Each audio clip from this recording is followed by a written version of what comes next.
ॐ श्रीकृष्णचरणकमलेभ्यो नमः।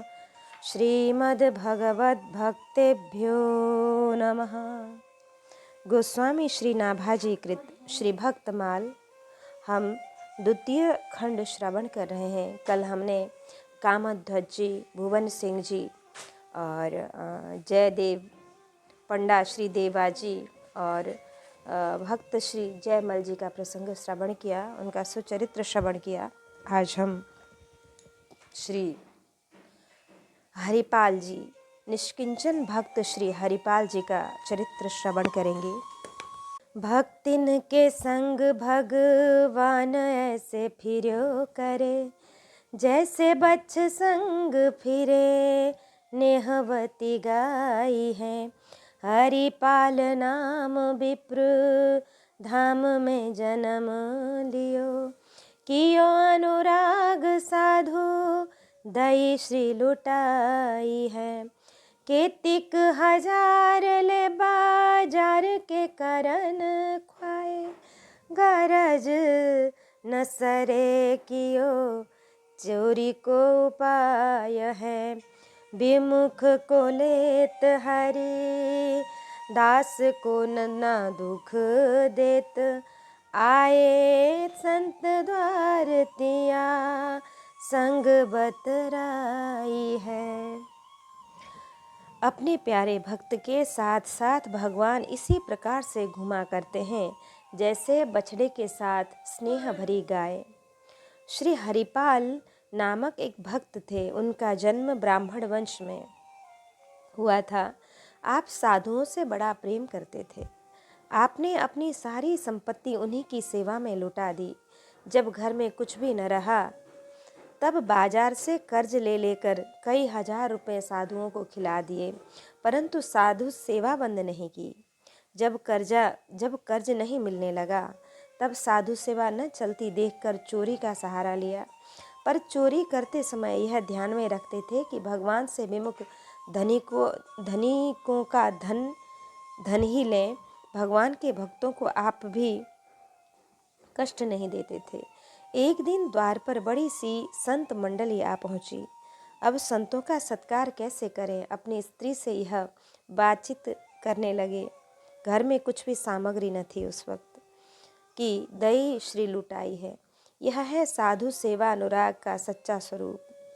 यह नहीं कि 4 दिन खिला पिलाकर साधु सेवी कहाने का डंका बजवाकर फिर धन माल की बर्बादी विचार कर साधुओं में अभाव कर ले, उन्हें धक्का देकर निकाल दे। इस पर एक दृष्टांत है साहूकार का कि पूर्व के किसी सुकृतवश तथा कहीं कथा सत्संग में संत सेवा की महिमा सुनकर एक साहूकार ने संत सेवा का व्रत लिया। जो कोई साधु उसके यहाँ जाते उनका बड़ा वह सत्कार करता।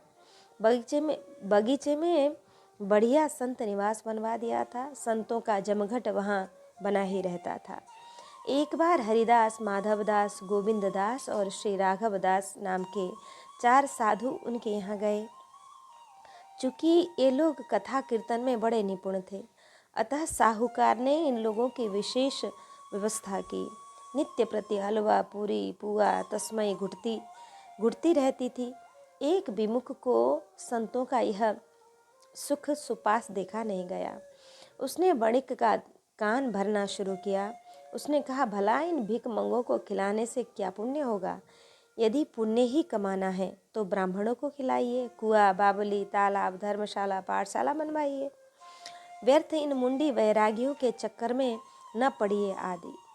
उस विमुख की बातों में आकर उस साहूकार ने साधुओं में अभाव कर लिया। साधु तो भाव के भूखे होते हैं। यथा सुर साधु चाहत भाव सिंधु की तोष जल अंजलि दिए। अभाव देखकर चारों संत आगे पीछे बाग से आसन उठाए और चल दिए। किसी तीर्थ में चारों पुनः मिले। वार्ता चलने पर चारों ने अपने अपने हटने का कारण बताया। श्री हरिदास जी ने कहा, मेरे स्थान में उसने उपद्रवी लोगों से अशांति करवाई, अतः मैं हट गया। श्री माधवदास जी ने कहा, मेरे स्थान में प्रकाश के लिए दीपक की व्यवस्था न की, इससे मैं चला आया। श्री गोविंद दास ने कहा, मेरे यहाँ जो ठाकुर जी के लिए भोग के वास्ते घी आता था उसमें तेल मिलाकर भेजने लगा, अतः मैं भी चल दिया। श्री राघवदास जी ने कहा, मैं तो यह सब दुख सहकर भी डटा रह गया, तब उसने मुझे धक्का देकर बाहर निकलवा दिया। इन चारों साधुओं की बातें एक पंडित जी सुन रहे थे। उन्होंने उस समय यह श्लोक कहा, स्थाने भ्रष्टे हरिर भ्रष्टो दीपे भ्रष्टे च माधव तेले मिश्रे च गोविंद अर्धचंद्रेण राघव। ऐसी साधु सेवा ठीक नहीं। कहा भी गया है, छल करी बल करी लीजिए महाकृपनि को दाम, साधुन के मुख बोइए यही सयानों काम। छल बल के संबंध में विशेष ग्वाल भक्त के प्रसंग में हम श्रवण कर सकते किए हैं। हरिदास को न दुख देत। एक बार एक वैश्य के घर में घुसे। सामान समेटने में कुछ खटपट हुई। वैश्य की बेटी जाग गई। उसने कहा, पिताजी घर में कोई खटपट कर रहा है, मालूम पड़ता है कोई चोर है। वैश्य ने कहा, हमारे गांव में तो कोई चोर है ही नहीं, और न कभी किसी की चोरी ही होती है। अगर होंगे तो भी हरिपाल होंगे। बेटी तुम चुप लगा जाओ, ले जाने दो, वे तो ले जाकर साधु सेवा में लगाएंगे। श्री हरिपाल जी पिता पुत्री की बात सुनकर समझ गए कि यह तो भक्त मालूम पड़ता है, अतः इसका नहीं लेना चाहिए। फिर तो हरिपाल जी उसका सामान तो छोड़ ही दिए। जिस चद्दर में सामान बांधे थे वह चद्दर भी छोड़कर चले गए। उसी दिन से इनको यह भय समा गया कि कहीं मैं धोखे से रात में भक्तों के घर से कुछ चुरा लाया तो बड़ा अपराध लगेगा। अतः उन्होंने दिन दहाड़े लूटने का निश्चय किया। जंगल में चले जाते, खूब जांच पड़ताल कर लेते, तब किसी को लूटते। तिया संग बतराई है। इन्होंने पत्नी से कहा, देवी आज हमारे बड़े भाग्य हैं जो संत घर पर आए हैं, तुम इनके भोजन का कुछ उपाय करो। पत्नी ने कहा, देव घर में तो एक दाना भी नहीं है, मैं क्या इंतजाम करूं। तब हरिपाल ने बोला, तो पास पड़ोसन से कुछ मांग लाओ। पत्नी, कोई भी कुछ देता ही नहीं है। मुझे देखते ही लोग द्वार बंद कर लेते हैं। बिना कहे लोग समझ जाते हैं कि कुछ मांगने ही आ रही है। देने पर पुनः मिलने की संभावना तो है नहीं कि, अतः कोई सूदे मुंह बात भी नहीं करता। अतः अब तो एकमात्र भगवान का ही सहारा है। मैं तो यही कहती हूँ कि अब हम दोनों भगवान का ही स्मरण करें। फिर तो भक्त दंपति दीन होकर मन ही मन भगवान की शरण गए। बैठे कृष्ण रुक्मणी महल तहाँ सोच पर्यो, हार्यो मन साधु सेवा साहो रूप कियो है। पूछी चले कहाँ कहीं भक्त है हमारो एक, मैं हूँ आओ आए जहाँ पूछ लियो है। करो समाधान संत मैं लिवाए जाऊँ इन्हें, लाई बन माझ देखी बहु धन जियो है। कि भावार्थ, निष्किंचन भक्त श्री हरिपाल जी को चिंतित जानकर द्वारका में श्री रुक्मणी जी के महल में विराजमान भगवान श्री कृष्ण सोच में पड़ गए। उनकी साधु सेवा के निष्ठा ने भगवान का मन हर लिया था। अतः भगवान ने मूल्यवान वस्त्र आभूषण धारण करके सेठ का रूप बनाया और चलने लगे। तब श्री रुक्मणी जी ने पूछा, प्रभु सेठ बनकर आज कहाँ चले जा रहे हैं। प्रभु बोले, हमारा एक प्रेमी भक्त है, उसी के पास जा रहा हूँ। रुक्मणी जी ने कहा, मैं भी चलूँ क्या। भगवान ने कहा, आओ चलो। दोनों सेठ और सेठानी श्री हरिपाल भक्त के द्वार पर आए और पूछने पर श्री हरिपाल से कहने लगे कि अजी, मैं अमुक गांव को जा रहा हूँ। मार्ग में अकेले जाने पर अनेक संकट हैं। यदि हमें कोई पहुँचा दे तो हम उसे मजदूरी के रुपए दे देंगे। भक्त ने कहा कि मेहमान लोग द्वार पर खड़े हैं, मजदूरी के रुपए पहले दे दो। सेठ ने रुपए दे दिए। मजदूरी के रुपए पहले दे दो, हरिपाल जी ने कहा। सेठ ने रुपए दे दिए। उन रुपयों को आपने अपनी स्त्री को देकर कहा कि इन रुपयों से संतों को बालभोग कराओ, मैं इन्हें पहुंचाकर अभी आता हूँ। जंगल में जाकर उसके पास बहुत सा धन देखकर श्री हरिपाल जी मन ही मन अति प्रसन्न हुए। उनके शरीर में मानो नवीन प्राणों का संचार हो गया कि हरियो मन साधु सेवा, क्योंकि मानत सुख सेवक सेवकाई चले कहाँ। श्री रुक्मणी जी के समझ में नहीं आ रहा था कि प्रभु कौन सी लीला करने जा रहे हैं, अतः पूछ ही बैठी, कहाँ चले। श्री द्वारिकानाथ भगवान ने कहा, चल तो रहा हूँ एक भक्त के घर पर, परंतु आपने टोक टाक कर दे कुशल नहीं दिखता। यात्रा में कहाँ जा रहे हैं ऐसा निकलते वक्त नहीं कहना चाहिए। श्री ठाकुर जी ने पहले ही संकेत कर दिया, जिसमें लुट जाने पर ये उलाहना न दे। एक भक्त है, उसके यहाँ उत्सव है, कुछ मदद की ज़रूरत पड़ेगी तो मदद करेंगे, उत्सव का आनंद लेंगे। श्री रुक्मणी जी ने तुनक कर कहा, आप तो अकेले ही जाना चाहते हैं और चले जा रहे हैं, कहीं कहीं हमें भी तो साथ ले लिया कीजिए। भगवान ने मुस्कुरा कर कहा, चलो खूब साज श्रृंगार कर लो, देखो मैंने भी अपना खूब ठाट ठटा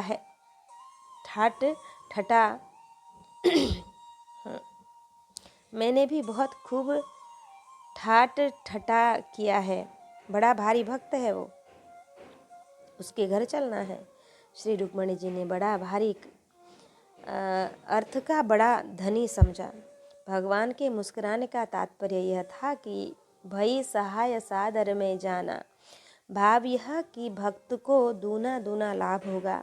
फिर क्या था, स्त्री को तो श्रृंगार सहज ही प्रिय है। आज्ञा मिलने पर श्री रुक्मणी जी नख से शिखा तक मणिरत्नों के आभूषण से लद गईं।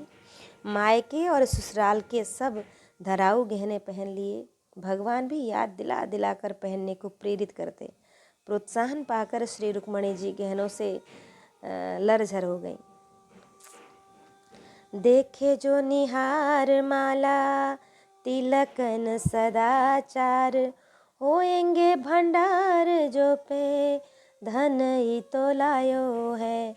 लीजिए छिनाई यह बारी कहे डारी देवो, दियो सब डारी छला छिगुन में छायो है।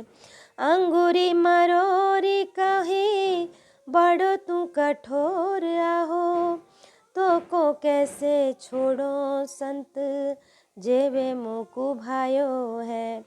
प्रगट दिखायो रूप सुंदर अनूप बहा, मेरे भक्त भूप लेके छाती सो लगायो है। श्री हरिपाल जी ने ध्यान देकर देखा कि उनके गले में माला और मस्तक में तिलक नहीं है। ये वैष्णव सा आचार नाम उच्चारण आदि भी नहीं कर रहे हैं। इनके शरीरों पर अति मूल्यवान इतने आभूषण हैं, तो घर में सोना चांदी जवाहरात के भंडार भरे होंगे। तब तो ये अपने साथ इतना लाए हैं। यदि मैं यह सब छीन भी लूँ तो कोई विशेष हानि नहीं होगी। ऐसा मन में विचार कर श्री हरिपाल जी दोनों से बोले, तुम्हारे पास जितना सामान है सब साधु सेवा के निमित्त न्योछावर कर अपने शरीर से उतार कर डाल दो, नहीं तो पिटोगे। उन दोनों ने सब कुछ उतार कर डाल दिया। श्री रुक्मणी जी की उंगली में एक छल्ला था, वह उनसे नहीं निकला। तब श्री हरिपाल जी उंगली मरोड़ कर उसे निकालने लगे। तब वे बोली, अरे तू तो बड़ा ही कठोर है, मेरी उंगली टूट जाएगी, इस छल्ले को छोड़ दे। भक्त जी ने कहा, छोड़ कैसे दूं? इससे तो कई संतों का भोजन होगा, इसलिए यह कार्य हमें अच्छा लग रहा है। इस साधु सेवा निष्ठा की बात सुनकर भगवान ने सेठ रूप को त्याग दिया और श्याम सुंदर अनूप रूप धारण कर अपने भक्त को दर्शन दिया। मेरे प्यारे हो, भक्तों में श्रेष्ठ हो, ऐसा कहते हुए भगवान ने हरिपाल जी को छाती से लगा लिया कि देखें सदाचार। जंगल में पहुंचने पर श्री हरिपाल जी ने परखना प्रारंभ कर दिया कि सेठ जी भगवत भक्त तो नहीं है। देखे तो वैष्णव चिन्ह, कंठी, माला, तिलक कुछ भी नहीं धारण किए थे। कोई आचार विचार भी नहीं था।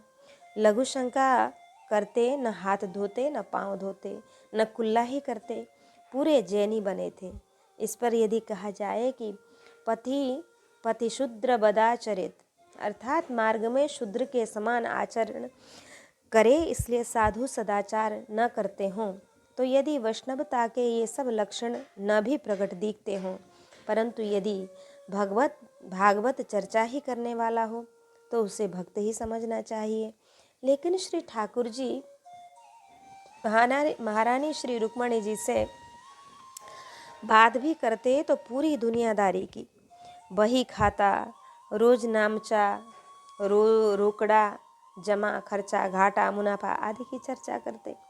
अमुक के यहाँ इतना पाना है, अमुक को इतना देना है, अमुक ने इतना लिया, दिया नहीं, अमुक ने दिया तो कहाँ रखा है, अमुक जगह इतनी मुहरें धरी हैं, अमुक जगह तनख्वाह तो मोहरों से भर गया है, वहाँ पे तहखाना मोहरों से भर गया है, अब दूसरा बनवाना होगा। हीरे जवाहरात से जड़े आभूषण झोले में से निकाल कर दिखाते, उनकी कीमत बताते, लाख के हैं, करोड़ के हैं आदि। रुक्मणी जी सुनती जाती और हूँ करती जाती। उनके समझ में नहीं आता कि आज कौन सी लीला करने वाले हैं भगवान। श्री हरिपाल जी आगे आगे चलते और पीछे पीछे सेठ सेठानी। ये बार बार पीछे मुड़कर देखते तो श्री रुक्मणी जी डर जाती, क्योंकि ये थे बड़े हट्टे कट्टे वीर बलवान तथा परम तेजस्वी, और देखते कि सेठानी जी के गहनों को, अतः उन्हें शंका हो जाती कि कहीं यह लूटने की घात तो नहीं लगा रहा है।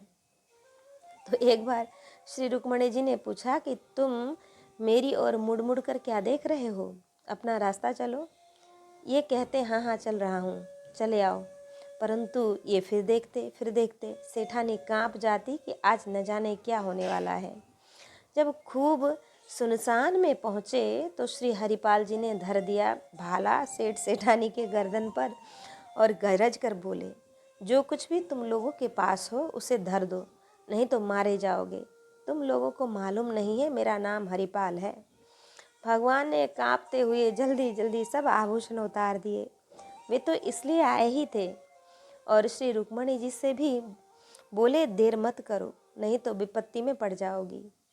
धर देने में ही कुशलता दिखती है। श्री रुक्मणी जी भगवान का मुंह ताक रही थी कि सर्वसमर्थ होकर भी यह क्या कर रहे हैं, इतना डर क्यों रहे, जबकि इनसे काल भी डरता है। आखिर कोई उपाय क्यों नहीं करते हैं। आज अच्छा धोखा हुआ, मैंने माहे के ससुराल के सब गहने इनके कहने से पहन लिए, अब सब के सब गए। इधर भगवान हिल रहे थे और बार बार शीघ्र उतारने के लिए कह रहे थे। तब श्री रुक्मणी जी ने भी अपने सब गहने उतार दिए, एक छल्ला रह गया था। जब जल्दी में उंगली से निकल नहीं रहा था, तब उन्होंने विचार किया कि जाने दो, इसे नहीं ही उतारूंगी तो क्या ही हो जाएगा, और सब तो दे ही दिया है। परंतु श्री हरिपाल जी ने तो बड़े निष्ठुरतापूर्वक उंगली मरोड़कर उसे भी निकाल ही लिया। तब श्री रुक्मणी जी शाप देने के लिए उद्यत हुई तो भगवान ने झट उनके कान में कहा कि खबरदार, कुछ कहना नहीं, यही वह मेरे भक्त हैं जिसके लिए हम आए हैं। श्री रुक्मणी जी हैरान थीं। भगवान इनकी इस लोकोत्तर संत सेवा निष्ठ पर रीझ करके प्रत्यक्ष प्रकट होकर दर्शन दिए। जब श्री हरिपाल जी को यह पता चला कि सेठ सेठानी के रूप में तो मेरे परमाराध्य ही हैं, तब तो उनको बड़ा पश्चाताप हुआ। वह बारंबार चरणों में पड़कर क्षमा मांगे और सब धन वापस करने लगे। तब भगवान ने कहा, नहीं भैया, मैं तो इसलिए ही लाया था, तुम सोच मत करो, ले जाओ, खूब संत सेवा करो। मैं तुम्हारी संत सेवा से अत्यंत संतुष्ट हूँ। श्री हरिपाल जी ने कहा, प्रभु, यदि संतों को इस बात का पता लग जाएगा तो वे इसे स्वीकार नहीं करेंगे और हमसे रुष्ट भी हो जाएंगे कि इसने हमारे भगवान को कष्ट दिया है, लूटा है। भगवान ने कहा, डरो मत, मैं किसी से नहीं कहूँगा। इस प्रकार मधुर वार्तालाप के अनंतर जब भगवान इन्हें दर्शन देकर जाने को उद्यत हुए तो श्री हरिपाल जी ने प्रार्थना किया कि प्रभु, आप कहते हैं कि मैंने तुम्हारी साधु सेवा से संतुष्ट होकर प्रकट होकर दर्शन दिया है, तो यह सेवा तो मैंने पत्नी की प्रेरणा से सीखी है, अतः आप उसको भी कृपा करके दर्शन दें। श्री भगवान तैयार हो गए। तब श्री हरिपाल जी युगल सरकार को कंधे पर बैठाकर घर लाए। सिंहासन पर पधार कर खूब पूजा आरती हुई। तत्पश्चात संतों का बृहद भंडारा हुआ। श्री रुक्मणी जी और श्री हरिपाल जी की पत्नी ने भोजन बनाया और भक्त तथा भगवान ने परोसकर संतों को पवाया। सभी लोग परम कृतार्थ हो गए। भगवान ने श्री हरिपाल को अपने श्रीमुख से भक्त भूप कहा कि इसका तात्पर्य यह कि जो भगवान में प्रीति करे वह भक्त है और जो भगवत भक्तों में प्रीति करे वह भक्त भूप होता है, क्योंकि रामते अधिक राम करिदासा। ऐसे ही श्री नाभाजी ने परम भागवती श्री रत्नावती जी को भी भक्त भूप कहा है। रीवा नरेश श्री रघुराज सिंह जी ने श्री राम रसिकावली में इसी प्रकार की श्री परकाल स्वामी की कथा लिखी। श्री परकाल जी परिरंभपुरी के राजा थे। धर्म पूर्वक प्रजा का पालन करते थे। परिरंभपुरी के समीप ही नागपुर नाम का नगर था। वहाँ एक वैद्य जी बड़े साधु स्वभाव के सज्जन पुरुष थे। वे नित्य नियम के अनुसार एक दिन नगर के बाहर के तालाब पर स्नान करने गए तो वहाँ उन्होंने एक नवजात बालिका को देखा। यह एक अप्सरा की कन्या थी, एक ऋषि के वीर्य से उत्पन्न हुई थी। अप्सरा ऋषि को तप से विच्युत करने आई थी। वैद्य जी के कोई संतान नहीं थी, अतः उस बालिका को घर उठा लाए और अपनी पत्नी की गोद में डाल दिए। वैद्य दंपति उसका पुत्री के समान लालन पालन करने लगे। धीरे धीरे बढ़कर उस बालिका ने युवावस्था में प्रवेश किया। उसके रूप गुण शीलादि की प्रशंसा सुनकर राजा परकाल ने वैद्य जी को बुलाकर उससे विवाह का प्रस्ताव किया। वैद्य जी ने कहा, कन्या की यह प्रतिज्ञा है कि जो वैष्णव होगा, शंख चक्रादि चिन्ह होगा, शंख चक्रांकित होगा तथा 1,000 साधुओं को नित्य भोजन कराएगा, मैं उसके साथ विवाह करूंगी। राजा परकाल ने तत्काल शंख चक्रांकित होकर नित्य 1,000 साधु भोजन की प्रतिज्ञा ली। वैद्य जी ने अग्नि को साक्षी देकर कन्या ब्याह दी। राजा परकाल के यहाँ खूब साधु ब्राह्मणों की सेवा होने लगी। यह सुनकर वहाँ का राजा, जिसके अधीन परकाल का राज्य था, धन के लोभ से उसने उनके ऊपर आक्रमण कर दिया। उस समय साक्षात भगवान श्री राम ने धनुष्बाण धारण कर श्री परकाल जी की ओर से युद्ध किया। विजय श्री परकाल जी की हुई। जब श्री परकाल जी को इस रहस्य का ज्ञान हुआ तो उनको संसार से बड़ा भारी वैराग्य एवं प्रभु पाद पद्मों में अनुराग हुआ। वे अपना सर्वस्व साधु ब्राह्मणों को लुटाकर पत्नी सहित वन में जाकर रहने लगे। चूँकि ये पहले खूब साधु सेवा करते थे, अतः साधु पता लगाकर वन में भी इनके पास पहुंचने लगे, परंतु संपत्ति के अभाव में सेवा कैसे करें।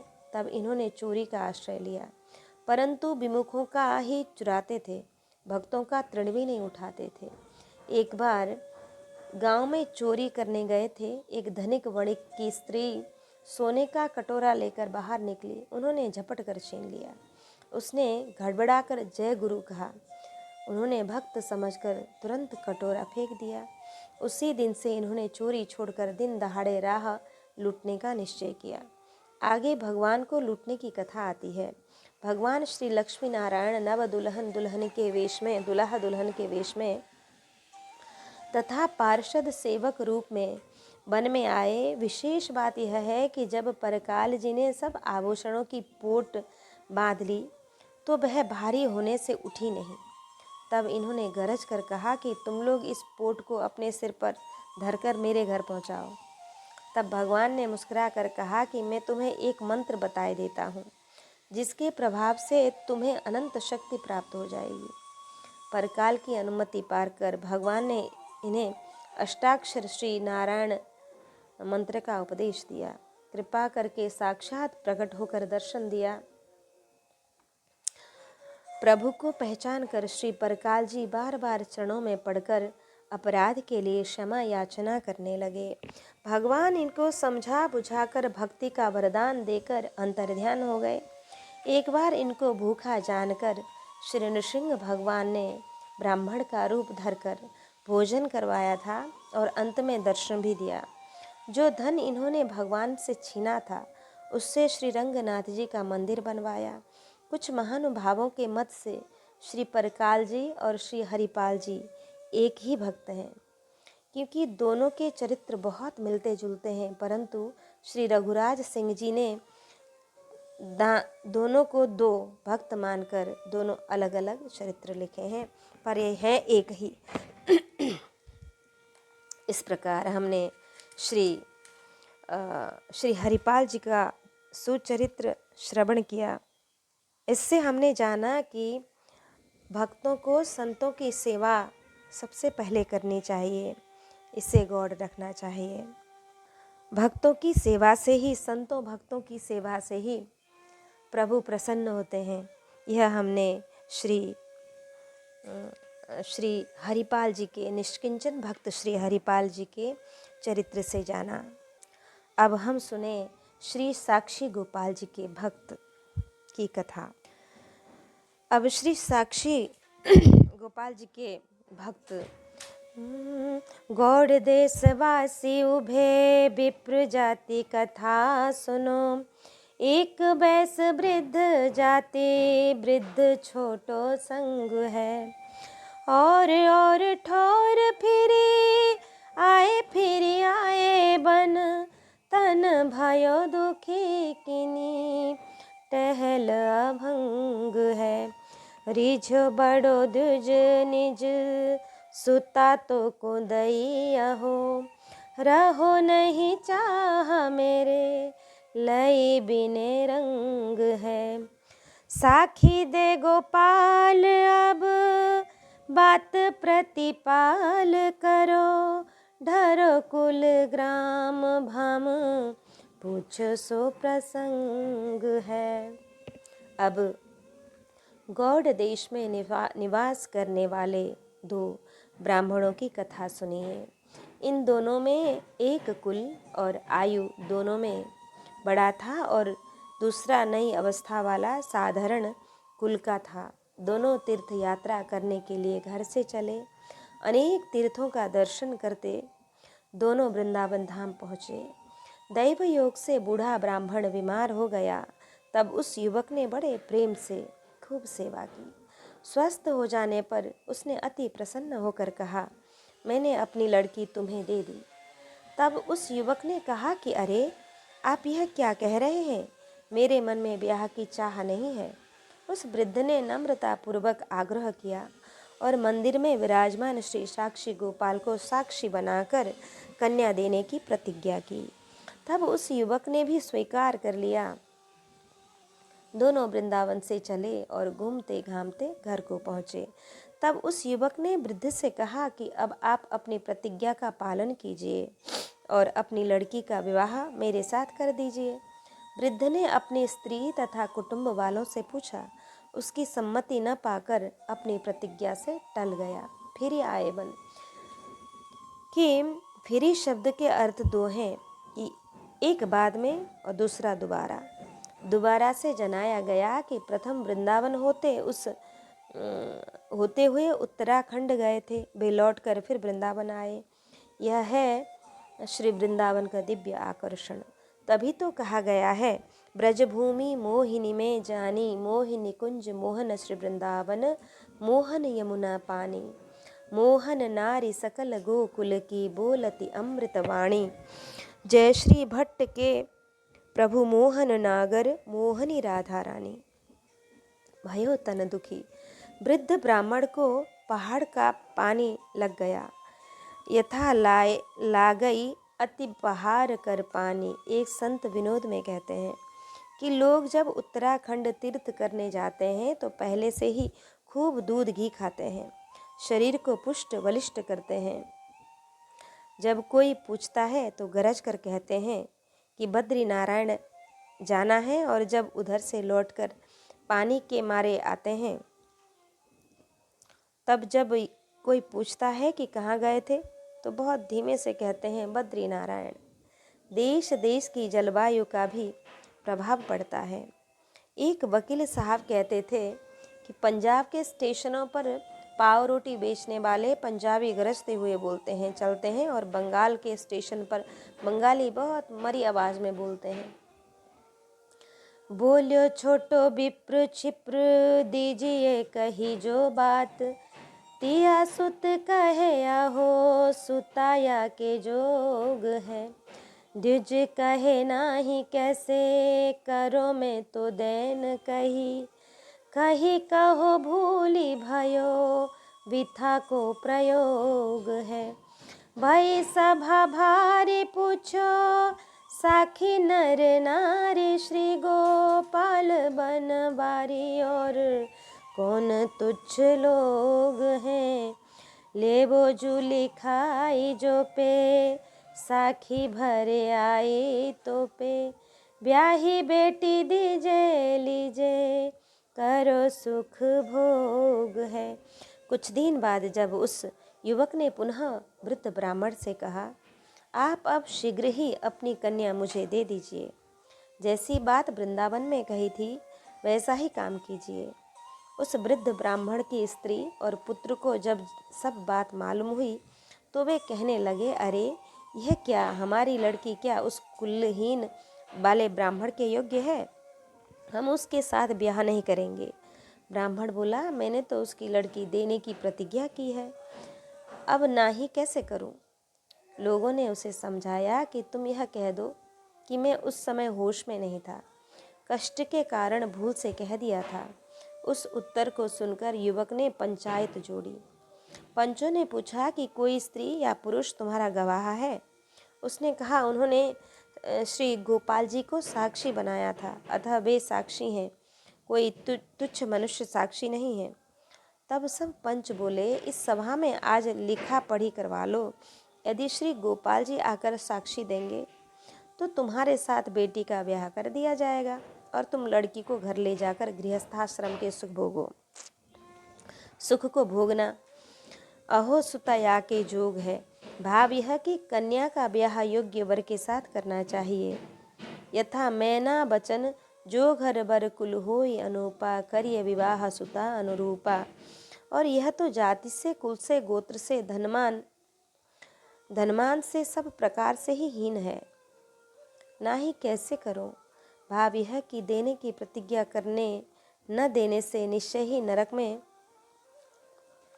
देने की प्रतिज्ञा करके न देने से निश्चय ही नरक में निवास होता है। निष्ठाम ते नरके मन्ये ह्य प्रदातु प्रतिश्रुतम।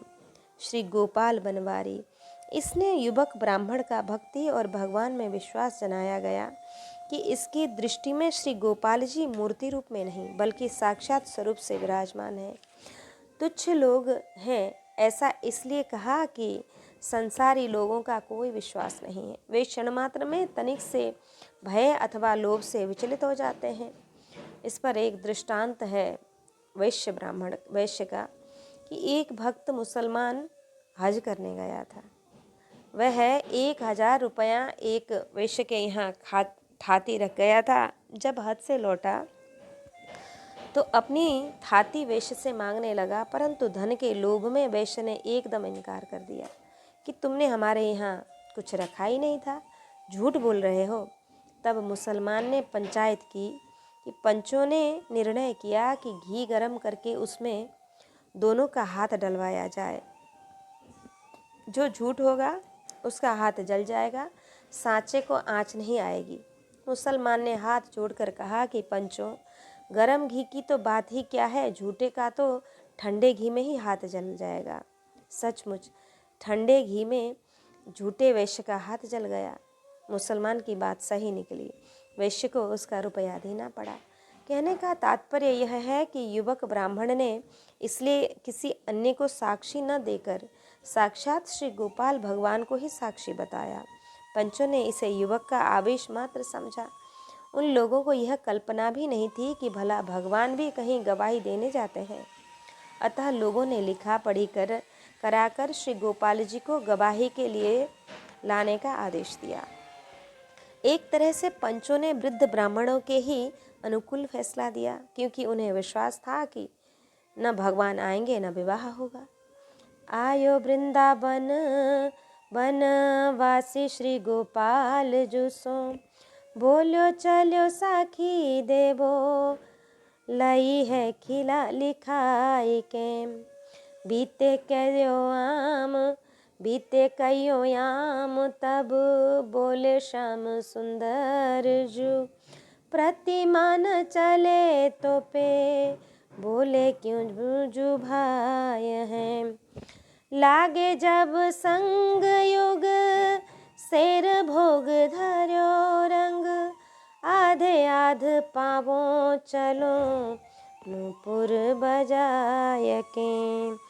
धुनी तेरे कान परे पाछे जीनी दीठी करे, करे रहो बाही ठोर कहीं में सुनाए के।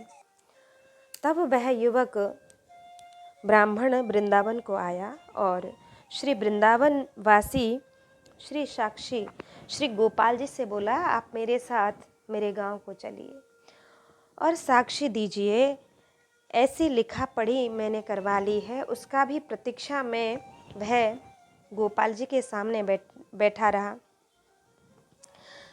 उसने कहा कि मैं लिखा पढ़ी करके आया हूँ, आप मेरे साक्षी बनकर मेरे साथ चलिए। बस वह उत्तर की प्रतीक्षा में वह गोपाल जी के सामने बैठा रहा। बैठे बैठे कई प्रहर बीत गए, उसने अन्न जल कुछ भी ग्रहण ही नहीं किया। तब भगवान श्याम सुंदर बोले, प्रतिमा चलती नहीं है।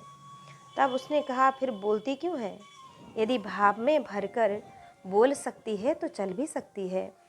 भावपूर्ण उत्तर सुनकर श्री गोपाल जी साथ चलने को तैयार हो गए और बोले, मैं तुम्हारे साथ चलूँगा, पर नित्य 2 सेर उत्तम भोग मुझे अर्पण कर दिया करना। हम दोनों उसमें से आधा आधा खा लिया करेंगे। दूसरी प्रतिज्ञा यह कि मैं तुम्हारे पीछे पीछे अपने पैरों के नूपुरों को बजाता चलूँगा। उनकी धुनी तुम्हारे कान में पड़ती रहेगी, जिससे तुम मन में विश्वास रखना कि गोपाल जी आ रहे हैं, पर पीछे घूमकर मत देखना। जब घूमकर तुम मुझे देखोगे, बस मैं वहीं रह जाऊंगा। सारी बातें मैंने तुम्हें सुना समझा कर पहले ही कह दी हैं, ऐसा ही करना। भक्तन के सामने भगवान की चालाकी नहीं चलती, चतुर से चतुराई नहीं चलती है। इस पर एक दृष्टांत है त्रेता के सिद्ध सन्यासी का। एक सन्यासी थे, वह जहाँ जाते वहाँ प्रसंगवश अपने को बहुत दीर्घायु बताते। कोई बहुत पूछता तो कहते कि हमें सन संबत तो नहीं याद है, परंतु इतना याद है कि मैंने श्री राम जी के विवाह में पंक्ति में बैठकर खूब मिठाई खाई। इस प्रकार वे अपने को त्रेताकालीन सिद्ध करते। इससे उनकी सर्वत्र बड़ी पूजा प्रतिष्ठा होती रहती। एक बार वे घूमते फिरते श्री मथुरापुरी में आए। मथुरा के चौबों ने बड़ा आदर सत्कार किया। सन्यासी जी अपने पूर्वाभ्यासवश चौबों से भी वही बात कहने लगे। उसे सुनकर एक चौबे ने सन्यासी जी के गाल पर एक तमाचा मारा और कहा कि तुम झूठ मूठ कह रहे हो। उस समय परसने वालों में मैं भी तो था। तुम तो पंक्ति में दिखाई नहीं पड़े थे। चौबे की बात सुनकर सन्यासी जी चुप लगा गए। उन्हें कोई जवाब नहीं आया। उनके पाखंड का भंडा फोड़ हो गया। चौबे की युक्ति पर सब लोग हंस गए। सब लोगों ने सन्यासी जी से कहा कि व्यर्थ का ढोंग करके अपना लोक परलोक मत बिगाड़ो, सच्चाई से भजन करो। तात्पर्य यह कि जब चतुर से कान जब चतुरों से काम पड़ जाता है तो चतुराई नहीं चलती। युग शेर भोग धरो, कि भगवान ने कहा कि गवाही के लिए लिवा चल रहे हो तो खूब खिलाना पिलाना पड़ेगा। लोकोक्ति है कि गवाहों की दामाद के समान खातिर की जाती है। ब्राह्मणों ने कहा, प्रभु इसकी बिल्कुल चिंता नहीं करना, मैं खूब रुपया लाया हूँ। भगवान हंसकर बोले, तो मैं ऐसी वैसी चीज़ नहीं खाऊंगा, मुझे माल खिलाना होगा। ब्राह्मण बोला, हाँ हाँ प्रभु, खूब माल छनाऊंगा। तो थोड़े मोड़े से काम नहीं चलने का, पूरे 2 सेर भोग लगाने होंगे। ब्राह्मण बोला, आप बिल्कुल निश्चिंत रहें, चिंता न करें, 2 सेर की जगह में आपको 4 सेर खिलाऊंगा।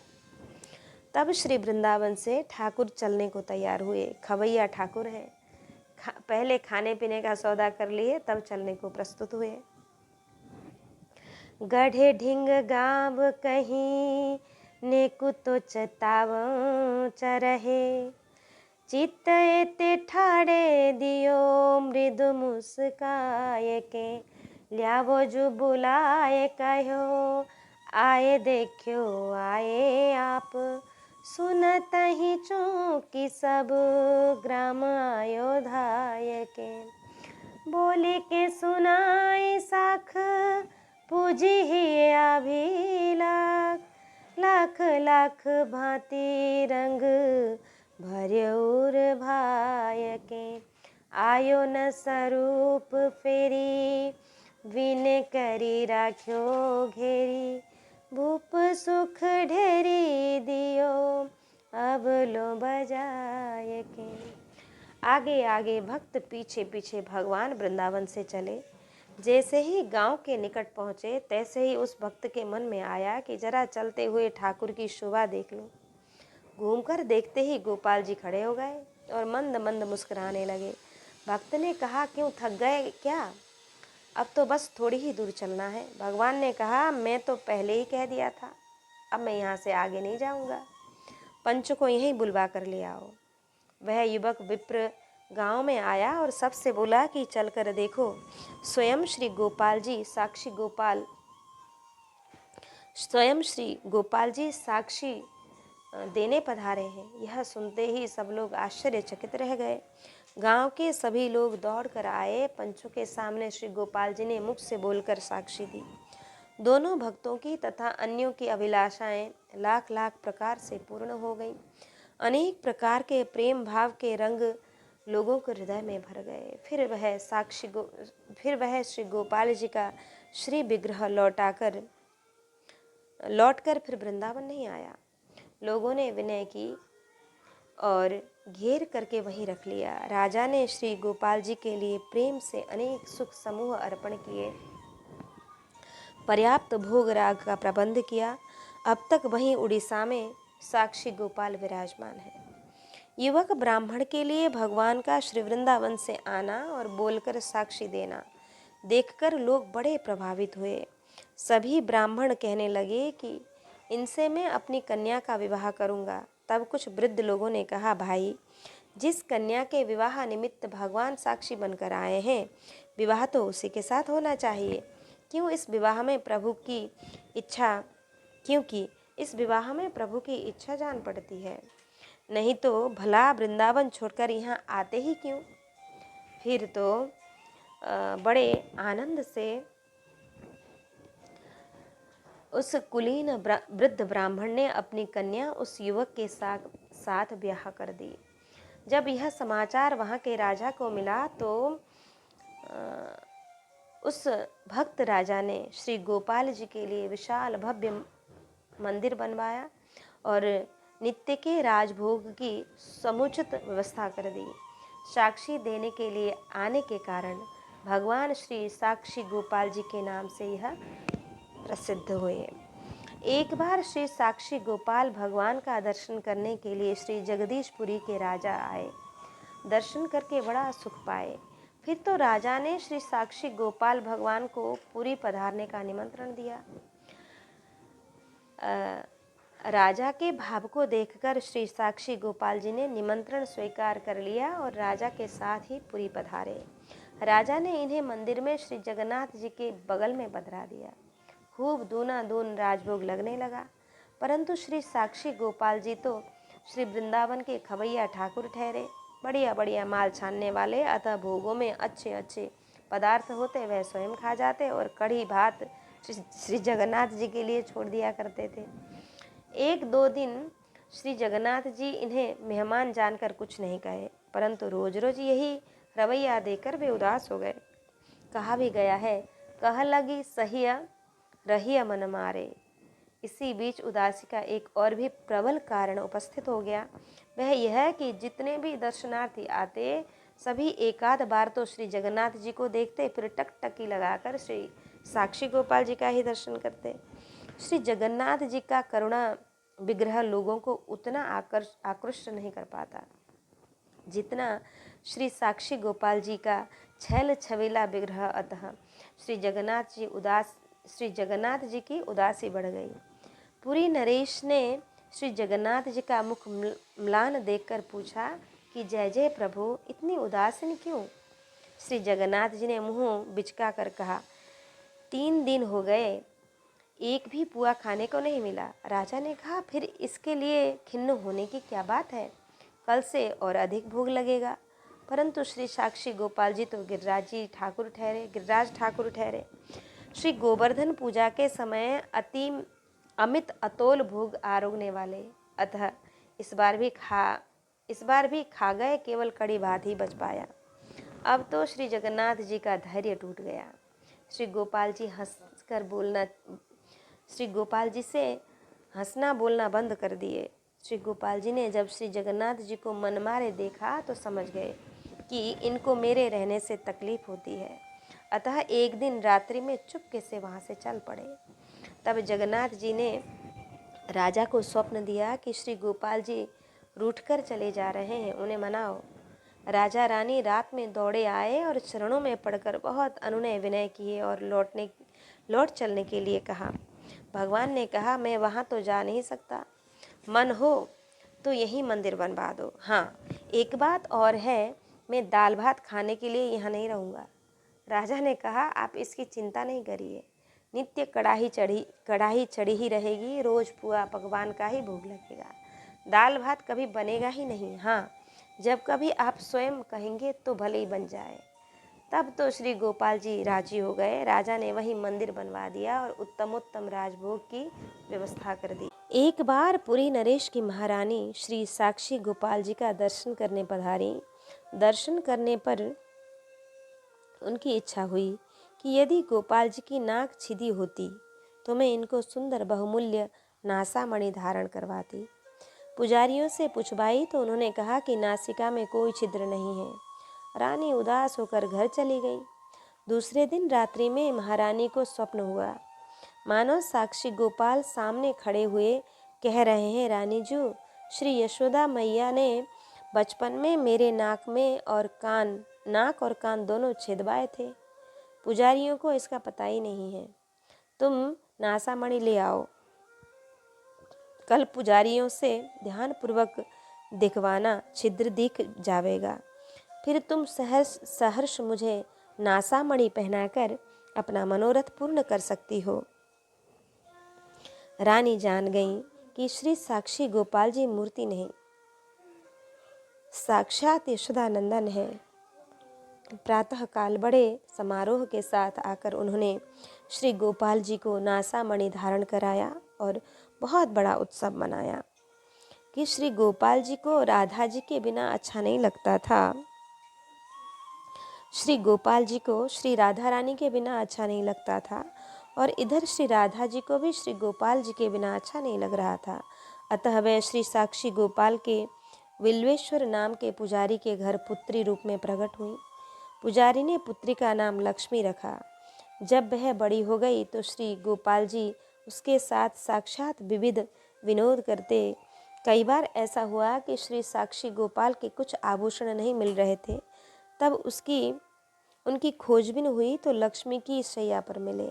इसी प्रकार कभी कभी लक्ष्मी जी के वस्त्राभूषण श्री गोपाल जी के शैया पर मिले। धीरे धीरे यह बात सर्वत्र विदित हो गई। तब राजा ने तब राजा रानी ने लक्ष्मी में श्री राधा रानी का भावना करके श्री राधा का एक सुंदर विग्रह तैयार करवाकर विधि पूर्वक श्री गोपाल जी के वाम पार्श्व में पधरा दिया। वर्णन आया है कि जब इधर मूर्ति की प्रतिष्ठा हुई उसी समय लक्ष्मी ने शरीर छोड़ दिया और श्री विग्रह में प्रविष्ट हो गई। श्री साक्षी गोपाल जी अब तक वहीं विराजमान हैं। बोलिए भक्त वत्सल भगवान की जय। आज हमने श्रवण किया निष्किंचन भक्त श्री हरिपाल जी व श्री साक्षी गोपाल के भक्त, उनका चरित्र श्रवण किया। जय जय श्री राधे श्याम।